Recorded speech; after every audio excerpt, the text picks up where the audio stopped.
Boa noite. A gente teve um probleminha técnico aqui, mas voltamos. É claro que a gente, enquanto docente, está se acostumando a essa nova modalidade e aí acontecem esses imprevistos, né? A gente está começando a reconhecer esse espaço online agora e com a colaboração dos colegas, inclusive de.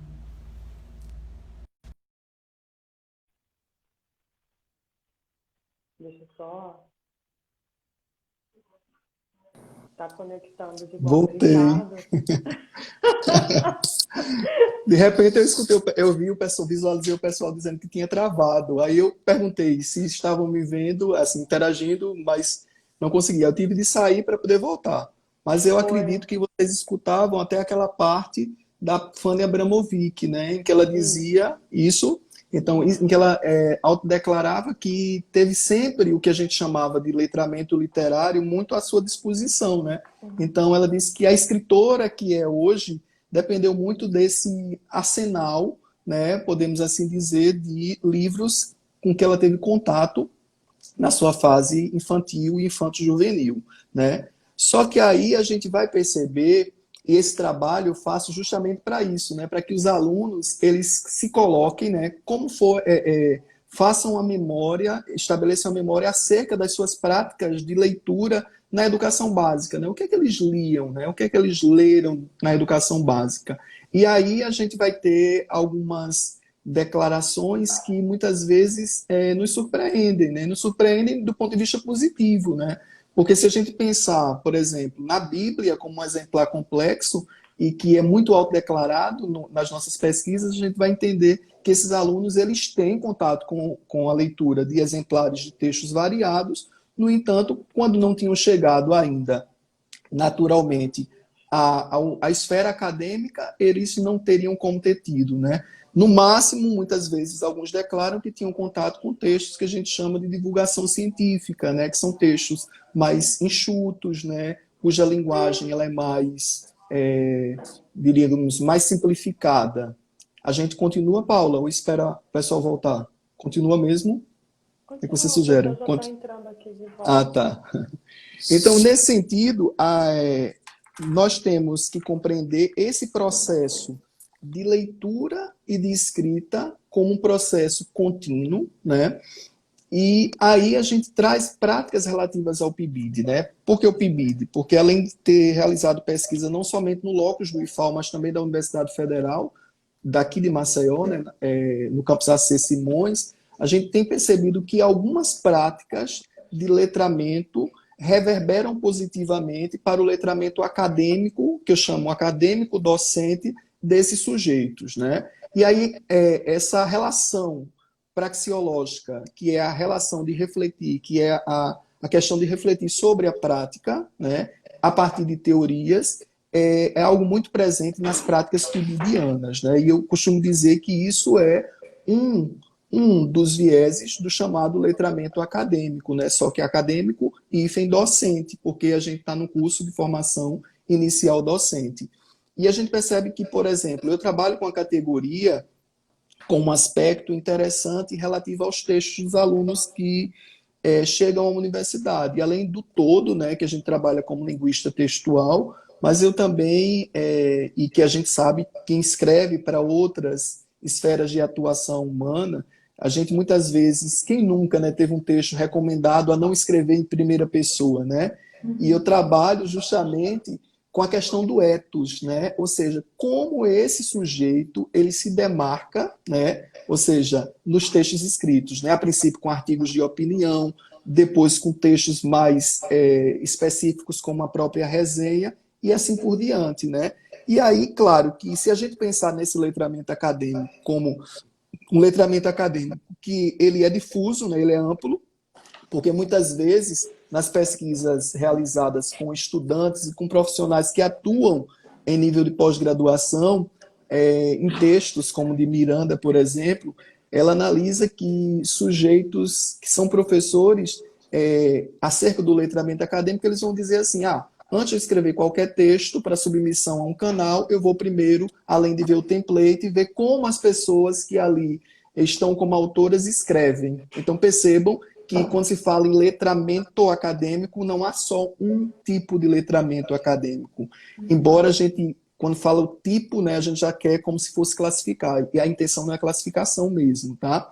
Então, nesse sentido, é para que a gente pense, né, que os nossos estudantes, eles, em algum momento, precisam se demarcar nas suas escritas, né, e por isso que eu trago a categoria do ethos como a marcação de si, numa perspectiva linguístico-enunciativa, né, e aí, ligado a isso, no PIBID mesmo, eu trabalho com Tardif. Por que Tardif?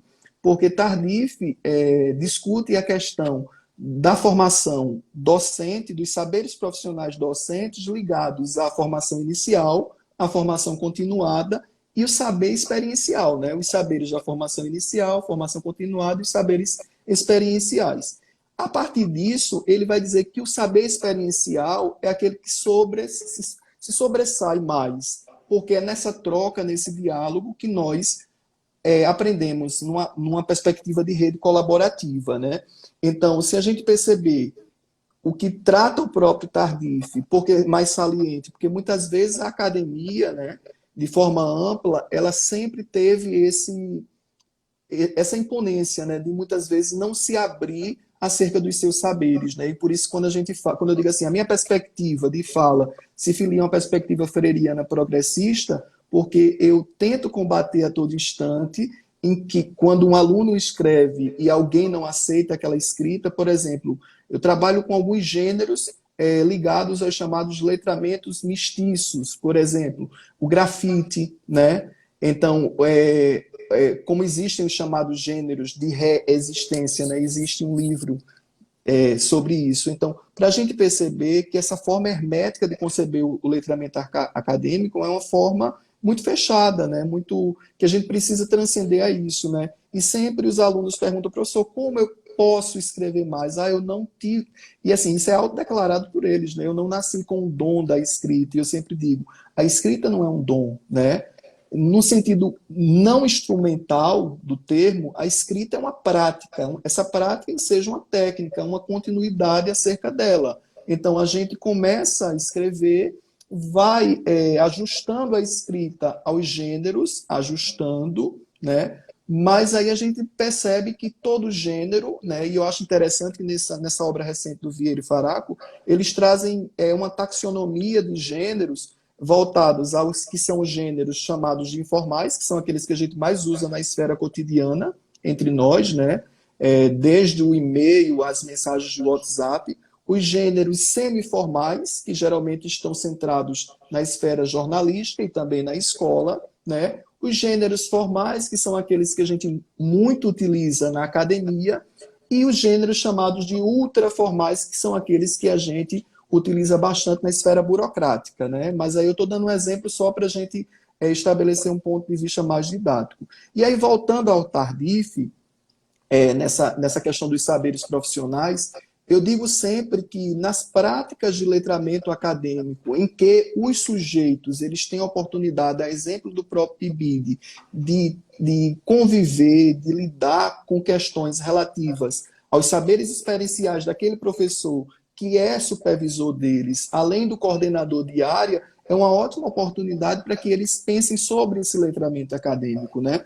Recentemente eu fiz alguns estudos acerca do que os alunos tinham como impressões desse período, desse último período do PIBID, em que eu atuei como coordenador de área, de 2018 a 2020, qual dos temas voltados ao subprojeto Letras lhe mais foi caro, qual foi o tema que mais lhes interessou.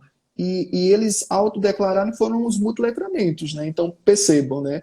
Não à toa, os estudos de letramento já estavam presentes no nosso subprojeto, no nosso projeto institucional, mas os multiletramentos, né, possivelmente foi algo que para eles foi uma novidade, né? Ou talvez não uma novidade do ponto de vista do termo, mas uma novidade na relação teoria e prática, como as práticas que eles desenvolveram nos seus contextos de pesquisa, né, de investigação-ação.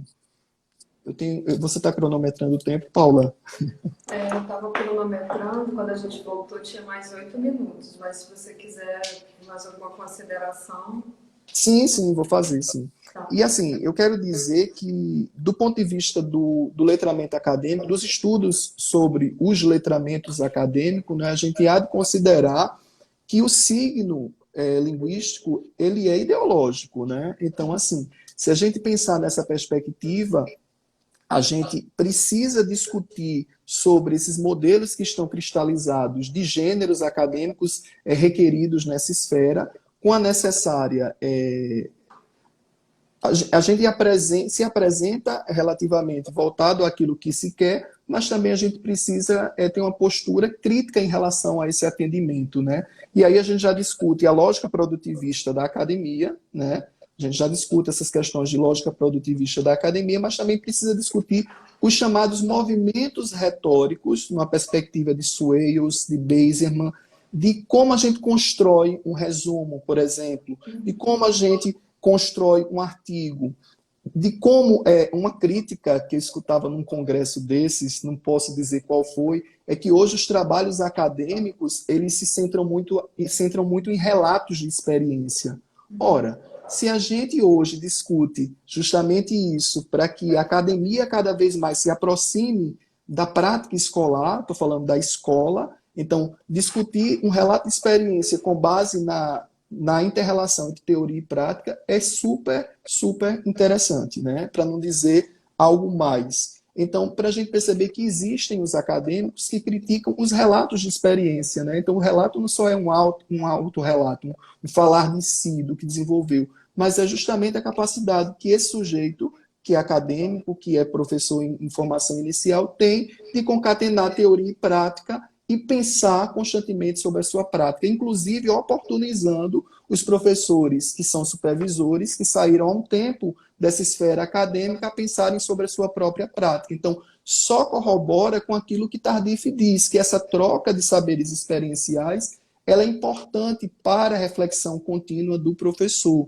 né? Então, assim, eu vou abrir a discussão, tá, Paula? Porque aí, à medida que a gente for discutindo sobre, a gente vai trabalhando. Mas eu acho que os pontos caros para que a gente possa se ressituar é que não existe mais só um estudo ligado ao letramento. Mesmo quando se fala em letramento acadêmico, a gente pode pluralizar, mas não de forma só desinencial, porque é o plural, mas por conta dessas questões que eu trago, que são caras ao pensamento, tá? E, a partir disso, a gente pensar sobre outras, ressignificar essas práticas. Eu acho que a expressão mais adequada para esse momento é essa ressignificação de práticas. Inclusive, eu já vou deixar algo encaminhado, é ressignificar essas práticas no contexto digital, né? No contexto digital, ou seja, a produção de gêneros acadêmicos, em grande parte, se dá em meios digitais. Ok, mas em específico nesse contexto, né? E aí a gente vai para a interação para que a gente possa escutar também, escutar, ler, interagir com as pessoas. Tá joia? Estou à disposição. Da sua fala de agora, quando você falou a escrita da primeira pessoa, né? Eu me lembrei que tem sempre essa questão dos orientandos que realmente escreve na primeira pessoa e aí a acadêmica, seguindo os roteiros das bibliotecas para a valorização, aí sempre pedem para colocar na terceira pessoa, e aí, assim... Usar impessoalidade. A impessoalidade. Uhum. Para alguns trabalhos que eu oriento, inclusive, eu falo, não, assim, esse Sim. trecho se refere à sua prática como professor, então coloca na primeira pessoa. Mas essa é uma questão recorrente, né? O importante, Paula, eu sempre digo aos meus orientandos e nas discussões que eu estabeleço, é nós primeiro anunciarmos, né, o lugar de fala da gente. Se nós estamos centrados, né, ou inseridos no contexto das humanas, isso é bastante recorrente e, a meu ver, apropriado. Né? Usar a primeira pessoa, quer do singular, quer do plural. Na linguística aplicada, por exemplo, a gente tem muitos textos na primeira pessoa do singular. Para alguns isso causa uma grande estranheza, né? Então, mas só para a gente situar que essa primeira pessoa muitas vezes não é o nós, não precisa ser o nós do plural. Então, é a primeira pessoa do singular mesmo, tá? Paulo, o pessoal está dizendo aqui que seu áudio está um pouquinho baixo. Tá baixo, né? Mas eu acho que agora vai melhorar. Ah, A gente melhorou, fez uma melhorou, troca de melhorou. equipamento aqui muito rápida com o nosso backstage aqui, mas eu acho que agora Sim, melhorou o áudio, o pessoal está escutando? eu daqui estou escutando muito bem.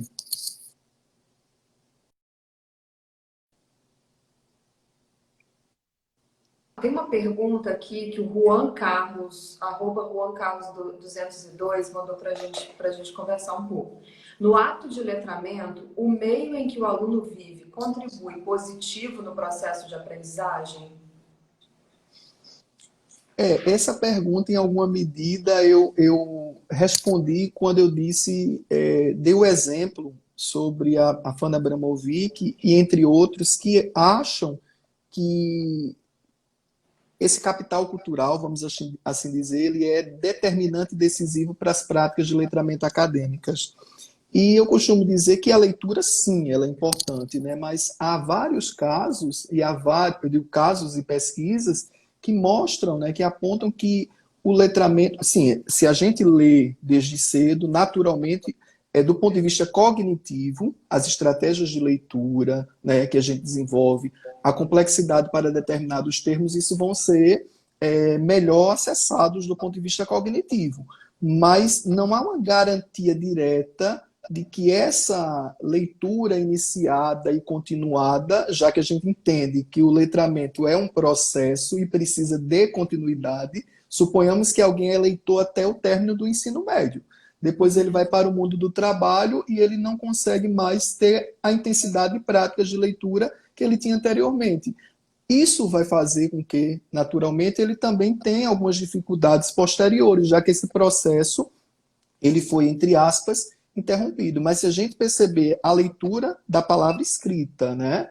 Então, se a gente percebe que essa prática de leitura é uma prática mais ampla, que não se restringe apenas à escrita, então eu poderia dizer que ela depende em alguma medida, mas ela não depende exclusivamente disso. São vários fatores de ordem cognitiva e de ordem social, né? E a gente há de reconhecer que, no contexto brasileiro, as condições de leitura, e eu falo de um lugar da escola pública, né? As condições de leitura que são postas muitas vezes para os sujeitos estabelecerem práticas de leitura são muito escassas ainda, né? Faltam alguns livros, faltam algumas indicações, enfim. E existem outras questões também que a gente pode colocar como aspecto, né? Também pensar que leituras são essas que estão sendo colocadas na escola? Só são leituras dos textos do livro didático? São leituras de textos literários? Esse professor que forma leitor, ele também é leitor? Ele é escritor? Então, para a gente perceber que a resposta ela não é tão diretiva, né? Existem vários aspectos que a gente pode pensar sobre, né? Eu acho que é mais problematizado que responder mesmo, Paula. Porque quem faz pesquisa em escola, como você também, eu conheço, então sabe que essas questões, ela não tem uma resposta única, direcionada. O sujeito leitor iniciante presume-se que terá, presume-se, e aí em alguns casos se confirmam, e outros nem tanto, né? E aí a gente pode dar inúmeros exemplos. É verdade. Tem uma pergunta aqui da André Alex, que ela quer saber quais recursos podemos explorar durante a quarentena para manter o foco na escrita acadêmica. Essa pergunta, quais recursos podemos explorar durante a quarentena para manter o foco na escrita acadêmica? Eu vou dar um exemplo.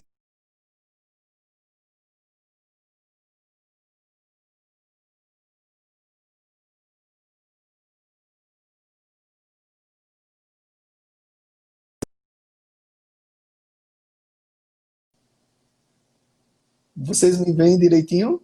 Agora sim. Pronto, então voltando. Eu vou falar de uma prática que a gente tem desenvolvido no IFAL, né, nesse tempo de pandemia, que é um minicurso que está sendo ofertado entre mim e outros colegas professores, professor Carlos Henrique, a professora Rossana, a professora Maria Adelaide e Maria Lucilene. Então, essa rede colaborativa entre nós, né, que estamos utilizando uma plataforma que está sendo bem acessada por muitos colegas, professores, que é o Google Sala de Aula, né, tem sido utilizado para o minicurso Diálogos com a Escrita Científica, como uma forma de fazer com que esses alunos, nessa plataforma, entendam ciência, mas também entendam aspectos relativos à produção de textos acadêmicos. Então, seria a partir de redes colaborativas mesmo, né? E aí eu coloco numa perspectiva bem vigotskiana, né? Esse sujeito que potencialmente está mais nessa esfera desenvolvida, ofertar cursos que nesse momento seriam interessantes para que esses alunos dessem prosseguimento a práticas de letramento acadêmico, né? Mas quando não, continuar acessando o material que muitas vezes foi encaminhado pelo sistema, né? Muitas vezes o livro indicado pelo professor. Eu tenho percebido que, mesmo quando não há um minicurso como este, alguns professores têm postado lives, têm indicado livros, né? E isso daí é algo que faz com que a gente esteja em contato com práticas voltadas ao letramento acadêmico, né? Esse minicurso é para os alunos do IFAL? Sim, esse minicurso ele foi pensado por nós, a princípio, para atendimento aos alunos do IFAL. Nós temos estamos em mais da metade da oferta desse minicurso, que são 5 módulos, respectivamente com os 5 professores. E agora nós fomos solicitados a ofertar este mesmo curso, claro que num formato semelhante, mas com aspectos diferentes, aos alunos da pós-graduação. Então, aquilo que eu trazia relativa a algumas dificuldades autodeclaradas por estudantes que estão também na pós-graduação, que é o mestrado e o doutorado, no nosso caso, o mestrado em tecnologias ambientais e o mestrado em educação profissional e tecnológica, que são os 2 mestrados que o IFAL atende, né? Aqui o IFAL atende. Então, a gente começa esse curso dia 8, né? Dia 8 próximo, dia 8/6, para também trazer aspectos voltados à escrita científica, né? A escrita científica. Porque os alunos, quando chegam no final da graduação, tem sempre aquela questão do TCC, que aí não conseguem elaborar, e alguns alunos, inclusive, deixam para defender o TCC só alguns anos depois, porque não conseguem terminar, né? A questão da escrita acadêmica, ela está sempre permeando, mas acontece que no final é que vem toda aquela angústia da escrita, né? Eu acho que essas interações que vão tendo com esse tipo de minicurso, por exemplo, especialmente Sim. nesse momento que as pessoas estão, né, tentando encontrar algum viés de produtividade e acabam colaborando. Eu acho que a gente precisa refletir sobre as representações, né, as representações da escrita acadêmica, né? Então, as representações da escrita acadêmica, a gente refletir sobre isso é muito importante, como um dos pontos importantes do letramento acadêmico, né? E quando você traz esse dado, que é muito recorrente também entre nós, que alguns alunos protelam esse período de defenderem, né, os seus trabalhos, né? E no caso do mestrado, também a gente tem como requisito para a defesa da dissertação a publicação de um artigo, né? De um artigo em periódico. Então, às vezes pode acontecer, a gente está agora com a saída da primeira turma, mas pode acontecer de alguns alunos ficarem um pouco atrasados em razão disso, né? Mesmo que o gênero artigo acadêmico seja específico comparado à dissertação, mas ele vai trazer um aspecto ligado à sua dissertação, mas muitas vezes isso acontece de haver protelamento. Então, a gente precisa, como aspecto de pesquisa, como categoria de pesquisa, pensar sobre as representações sobre o letramento acadêmico desses sujeitos. Isso tanto na graduação, quanto em níveis mais colocados do ponto de vista acadêmico mais superiores, que é a pós-graduação, né, o mestrado e o doutorado. Sim, é porque quando chega a hora de publicar artigo, fica sempre aquela coisa. Tem alunos, às vezes, que chegam no mestrado com pouca experiência para publicação em artigo. E aí Sim. a gente tem que fazer todo um processo também de reinserir esse aluno nessa cultura que a pós-graduação cobra. Paula, só um adendo, eu acho que nesse aspecto. Eu acho que nós, professores, também não precisamos reforçar aquela ideia que a escrita acadêmica é para alguns. Eu digo isso pela experiência e por algumas passagens autodeclaradas em pesquisas. Então, isso corrobora com aquela ideia daquele livro clássico da Magda Soares, Educação em Linguagem, em que a escrita é um dom, né? Eu tenho o dom de escrever. Não, a escrita não é um dom. Numa perspectiva, como eu digo, sócio-interacionista, a escrita é uma prática que seja, eu vou usar a palavra técnica, mas não é uma técnica no sentido instrumental. Mas quanto mais a gente pratica estabelece essa técnica, mais a gente tende a desenvolvê-la. Então, praticar sempre, ler e praticar a escrita, né? Isso de forma interrelacionada. Verdade. Tem uma pergunta aqui do Lucas Doss, que uma dificuldade do letramento é levar a ciência para fora dos muros da universidade. Como resolver? Eu acho ótimo essas perguntas, como resolver. Porque vejam só, pensar que a academia, por muito tempo, ela foi esse lugar hermético, fechado, como eu já pré-anunciava anteriormente, né? É muito importante, né? Então, que saberes são esses, numa perspectiva? Porque esses saberes, o que a gente discute academicamente, do ponto de vista das pesquisas, é que esses saberes são saberes ligados a uma perspectiva iluminista, positivista, né? Então, quais saberes não podem ser acessados na sociedade de modo geral?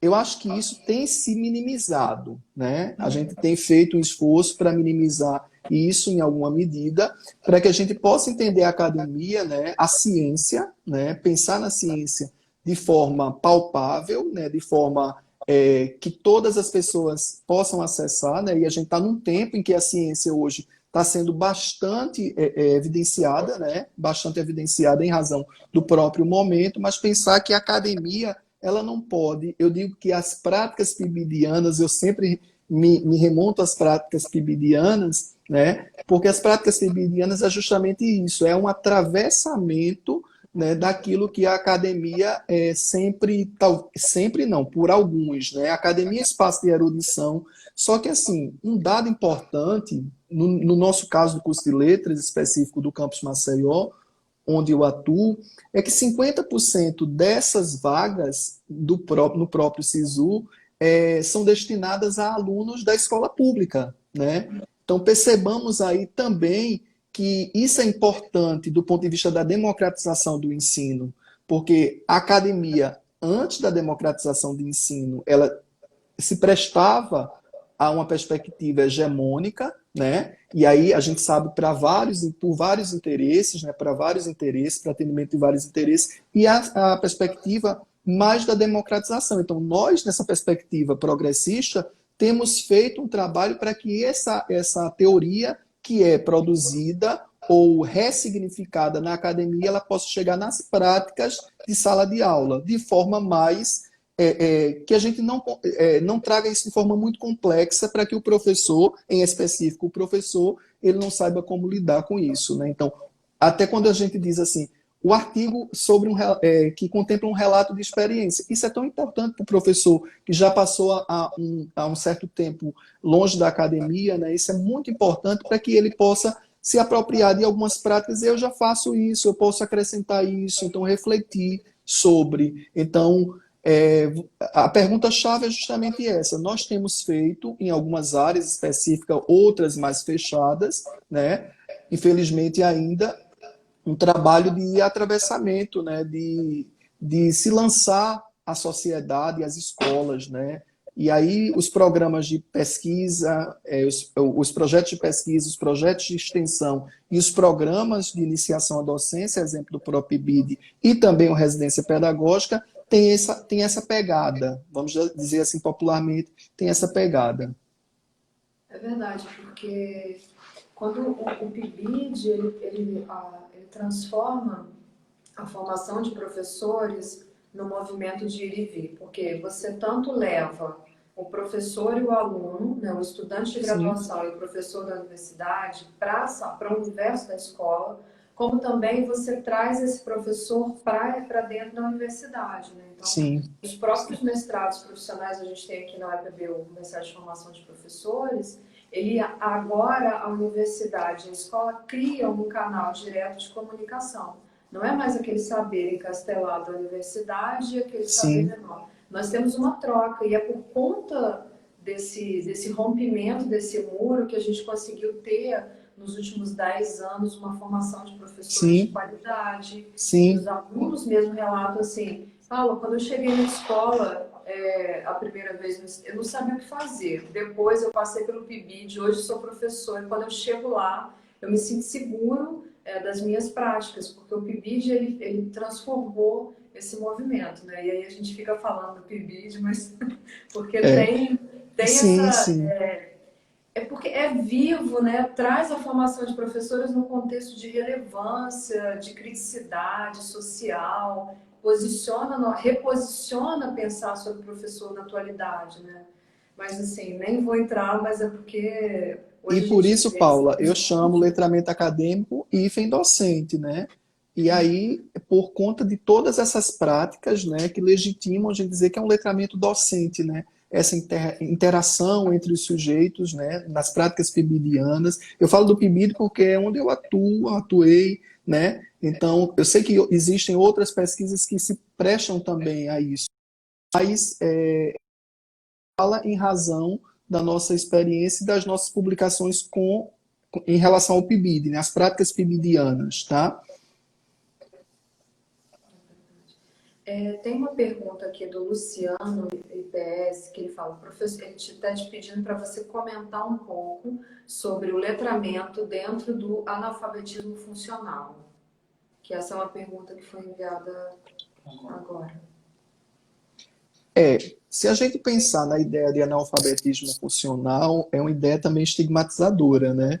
Porque a gente vai perceber que analfabetismo funcional é com vistas aos dados, por exemplo, do PISA, do próprio IDEB, dos dados que visam a classificar os níveis, né, de, vamos dizer, de letramento, mas que eu já disse que esse termo é completamente equivocado do ponto de vista que eu defendo, né, desses sujeitos. E aí, se a gente pensar que práticas de letramento são práticas também sociais, né, práticas também sociais, e não estou falando são não somente práticas de escrita, né, porque quem já atuou numa modalidade no Instituto a gente chama PROEJA, como programa, projeto político, mas na modalidade EJA sabe muito bem do que eu estou falando, né? Então, a gente tem sujeitos que apresentam algumas dificuldades relativas à escrita e que, por vezes, na fala, eles conseguem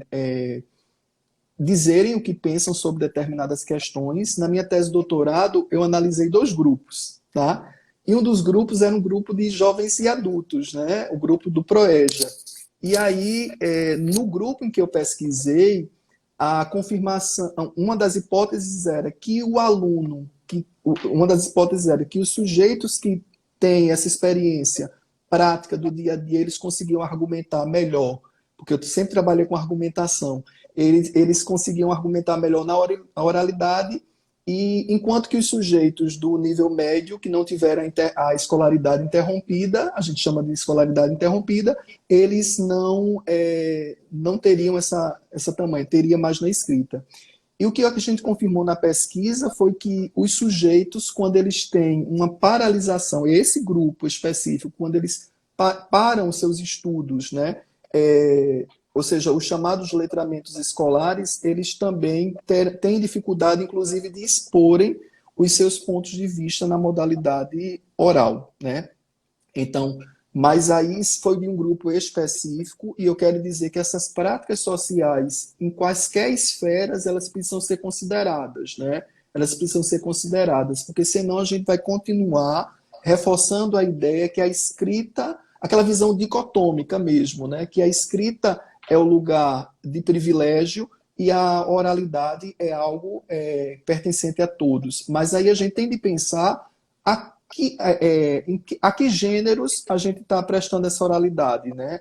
Então, existem gêneros mais ou tão complexos na oralidade quanto na escrita. E pensar, por exemplo, essa reflexão sobre analfabetismo funcional, ela faz com que a gente pense pesquisas etnográficas sobre o letramento em sociedades ágrafas. Então, pensar, por exemplo, que os sujeitos que, mesmo que não tenham o contato com a...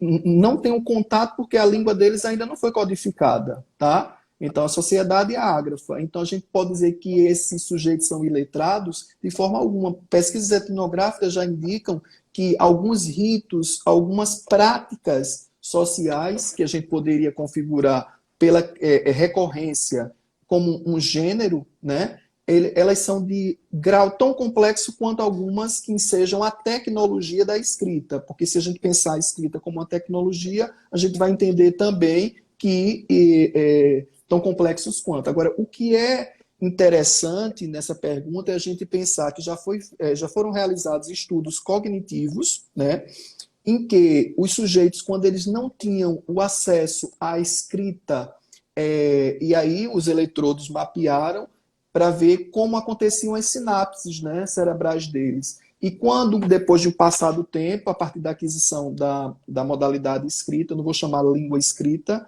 da modalidade escrita da língua, as sinapses elas funcionaram de forma diferente quando não tinham. Então, isso quer dizer que, nas práticas de linguagem, a escrita exerce um papel tão importante, né, mas não mais importante, cognitivamente, para o desenvolvimento social desses sujeitos. Ótimo. Aí tem mais uma pergunta aqui, Ricardo. Sim. Enquanto a gente faz a troca aqui. Enviada por letramento.acadêmico. Sim. Professor, nesse contexto de pandemia, como você já antecipou, outros letramentos acabam sendo demandados nas práticas de letramento acadêmicos, sobretudo nesse contexto de pandemia. Quais tipos de letramentos têm sido mais caros ao letramento acadêmico atualmente? Nós temos utilizado os meios digitais, né? E aí, quando a gente pensa na chamada pedagogia dos multiletramentos, né? Como eu pré-anunciava já na minha fala, é algo que a gente precisa começar a trabalhar mais intensamente, sobretudo a partir de agora, né? Porque eu tenho duas colegas que trabalham diretamente com letramentos do ponto de vista midiático, né? E a própria Roxane Roja ela vai dizer que há uma diferença entre letramento digital e multiletramentos, tá? Então, o que é que garante, por exemplo, que aquilo que está na virtualidade é um texto que enseja várias semioses, vamos assim dizer. Porque, por exemplo, se a gente pensar hoje que essas práticas de letramento elas estão se ressignificando, isso se ressignifica a partir das práticas sociais. Porque quanto mais a web evolui, né, vamos falar dos multiletramentos, quanto mais a web evolui, mais enseja que esses sujeitos eles tenham alguns saberes, eu não gosto de chamar de habilidades, alguns saberes para fazer com que, de forma crítica, eles acessem, né? Então, a ideia é que, nesse momento específico, se algumas leituras, alguns estudos se voltem a práticas de multiletramentos, né? Práticas em que agora há uma crítica aí, né? Há uma crítica porque numa discussão bem recente de Zayk, né, também sobre formação de professores, a gente sabe também que a educação à distância, por exemplo, é uma tendência neoliberal, né? Se a gente for pensar nessa perspectiva, né? E é uma perspectiva que diz que visa ao aligeiramento dos docentes e, por isso, muitas vezes não proporciona essa visão crítica. Ora, mas isso a gente pode dizer que é por conta do Brasil se filiar a esse ideário freiriano progressista. Não. E lá, Zayk traz exemplos do Canadá, da Austrália, da própria Finlândia. Vários colegas que fizeram estágio pós-doutoral na Finlândia colocam que Paulo Freire é quase leitura obrigatória lá. Então, para a gente perceber que essa questão de analisar os multiletramentos, porque aí a gente vai ter que ter ideia do que é cybercultura, né? Cyberespaço, a partir já lá da década de 90, do Pierre Levy, tá? E aí, hoje, a gente pode dizer assim, que discutir letramentos acadêmicos com vistas aos multiletramentos é se estabelecer essa discussão de forma crítica, né? Nós precisamos usar os meios digitais, tecnológicos, sim, mas para que finalidade, né? Para atendimento a quem, né? Então, a gente tem que ter muito cuidado, sobretudo na formação de professores. Paulo, eu vou fazer esse parênteses.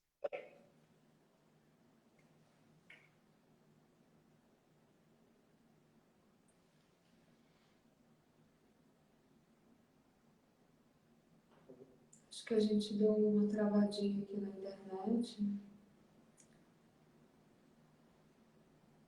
Vamos ver.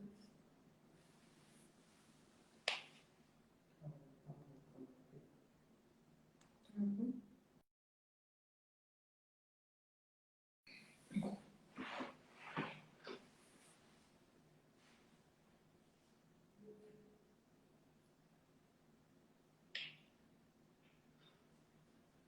Ah, legal. Eu acho que a internet do Ricardo caiu. Voltou? Vamos esperar um pouquinho para ver se o professor Ricardo consegue retornar, né? Porque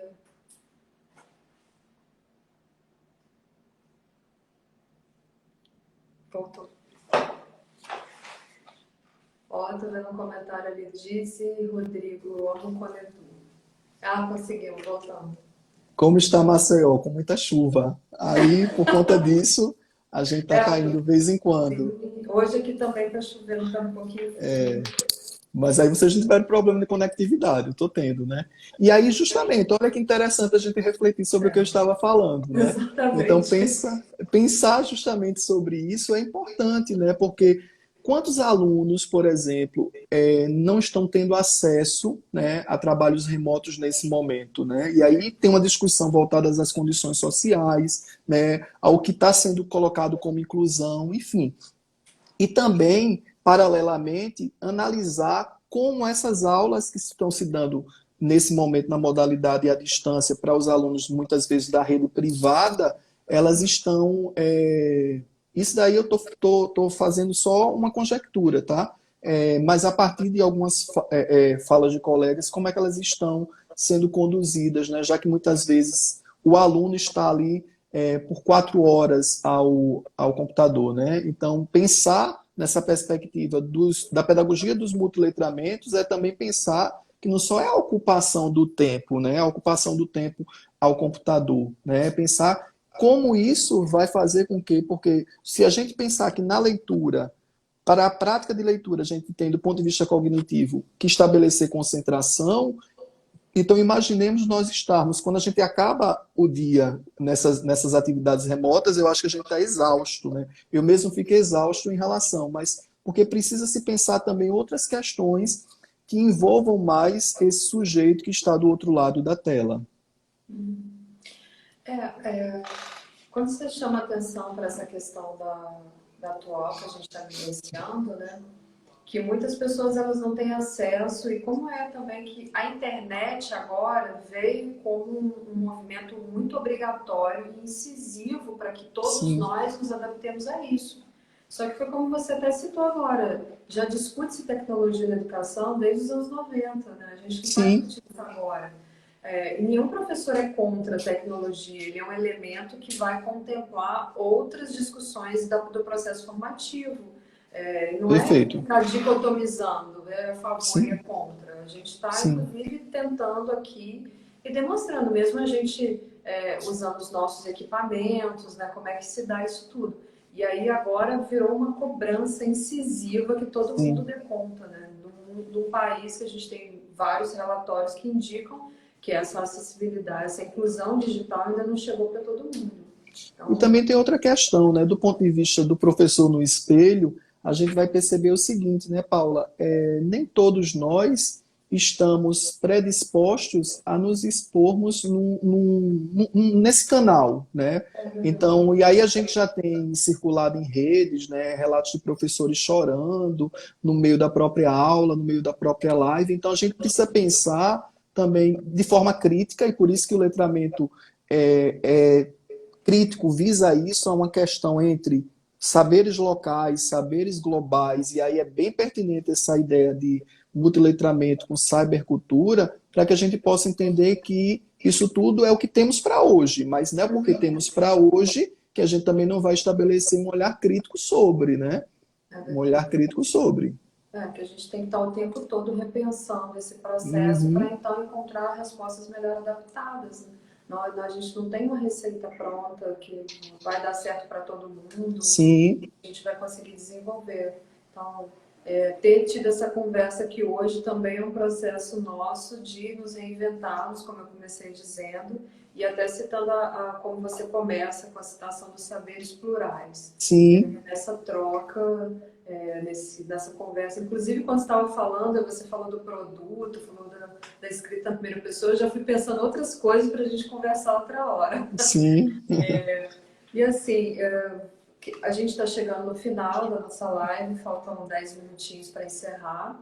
E aí eu queria agradecer mais uma vez o professor Ricardo, deixar aberto para ele fazer a fala dele. E a gente teve alguns problemas técnicos aqui de conexão, o telefone e tal.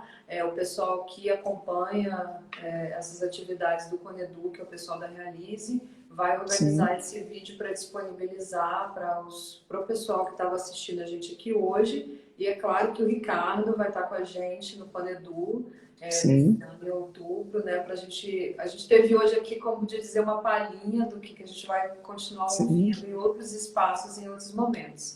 Aí, Ricardo, fico com você para a gente já encerrar com o pessoal. Vou fazer algumas considerações sobre o que foi tratado hoje. Por fim, eu faço os agradecimentos. Pode ser assim, Paula? Pode. Nessa ordem, queria dizer sobre a importância do tema, né, tratado na formação docente, né? Eu estou me centrando na formação docente, mas se a gente pensar letramento acadêmico, é um tema que perpassa todos os cursos, né, e níveis de ensino, no caso, para além do superior, né? Então, a gente pensar nessa perspectiva, tá? Dizer que a escrita, ela precisa ser entendida como processo e não como produto, né? Por isso que ensejam práticas de refacção, de reescrita, né? Ou de reescritura, como a gente queira chamar, como processo, né? Perceber a academia como um espaço não hermético, né? E aí a gente precisar estar mais perto da comunidade, estar mais perto das práticas docentes, a fim de pensar juntos, de ressignificar a nossa prática, né? Como professor EBTT que sou, né? E pensar também sobre as identidades que a gente estabelece, porque, por exemplo, olha o repertório que a gente acessa: professor do ensino médio, professor da graduação, professor da pós-graduação. Então, são repertórios diferentes no contexto dos institutos, né? E aí pensar sobre isso também é importante do ponto de vista acadêmico, né? Essa importância, né, com bem trato Tardif, né? E dizer que nós estamos, nesse momento, com muitos colegas, em uma rede colaborativa, né? De forma que essa troca de saberes, ela, em alguma medida, vai contribuir ou vai ressignificar um olhar sobre uma determinada prática, uma determinada teoria, né? E dizer que eu estou à disposição, vou passar meu e-mail, ricardo.cavalcante@ifal.edu.br. Algumas das discussões que foram lançadas nesta live, vocês podem também acessar um e-book gratuito que está depositado no Educapes. Botem lá no Google Educapes e coloquem lá o gênero relatório de estágio pós-doutoral. Nessa discussão lá, eu vou trazer justamente saberes relativos às práticas acadêmicas de docentes em processo de formação inicial. Então, para acessar esse estudo mais pormenorizado, foi recentemente publicado, né, pelo Creative Commons e está lá acessível, de acesso livre para todos que se interessem em fazer, em estabelecer um diálogo, fazer uma leitura. Agradecer a todos que estavam atentos até agora, né? Pedir desculpas é meio a gente não tem controle sobre isso, né, Paula? Então, mas assim, eu queria agradecer de fato àqueles que persistiram chegar até o fim desta live, né? Agradecer o convite da professora Paula, agradecer aos alunos, ex-alunos, orientandos, ex-orientandos, colegas de coordenação, e todas as pessoas que puderam estar aqui, né? Um grupo de professores e de colegas de onde eu comecei minha prática, que é em São José da Laje, Alagoas, que está também aqui presente. Então, várias pessoas que aqui estão, eu gostaria de agradecer a presença, né? E dizer que eu estou sempre à disposição nessa relação dialógica, né? Que carece na formação docente, né? E esperamos em breve nos vermos tanto fisicamente quanto virtualmente, né, Paula? Sempre a gente vai falar agora dessa hibridez de encontro, né? É Tanto verdade, tem esse virtualmente encontro. quanto fisicamente. Isso. Ao vivo online e ao vivo ao vivo. Sim, sim, sim. Ressignificando os conceitos de É encontro, né? verdade. Mas espero Sim, realmente que a gente consiga superar esse momento juntos, mas cada um fazendo a sua parte e sim. todo mundo se cuidando para que a gente possa, daqui a pouco, estar de volta, estar nas nossas práticas e aí se abraçando, fazendo aglomeração no Conedu, tudo que for Sim, com possível fazer. certeza. Eu vi que Estamos muita gente ansiosos pediu. para recebê-los. É verdade. Eu vi que muita gente pediu aqui para colocar, e depois que a gente disponibilizar o vídeo, o pessoal coloca a informação tanto de onde acessar o e-book quanto o e-mail, tá bom, pessoal Tá que ok, mandou ok. mensagens aqui. Gente, muito obrigado, bom descanso, Ricardo, obrigado pela participação, a gente Obrigado você. tem um contato por aí. Gente, boa Obrigadão. noite, muito obrigado. Vou aproveitar para agradecer nossos intérpretes, a Nívia Sim, e a Neemias, que estão acompanhando as lives com a gente nas sextas-feiras. E a gente se encontra na sexta-feira que vem. Acompanhe as redes do Conedu para saber qual a temática que a gente vai tratar na próxima sexta. Obrigada, brigadão, boa noite, Ricardo. boa sexta. Fiquem em casa. É verdade. Tchau, Fiquem em tchau. casa e se cuidem. Tchau. Se cuidem. Tchau, tchau. Obrigada.